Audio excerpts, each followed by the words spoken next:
Hello, my name is Mike McMillan and I'm going to be your instructor for this course. Let me take a few minutes to tell you a little bit about myself.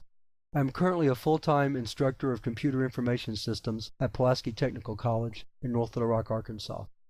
I've been teaching there for 13 years and teach courses in introductory computer science and introductory computer programming, including languages such as C++, C#, Java, JavaScript, and PHP, as well as other scripting languages such as Python and Windows PowerShell.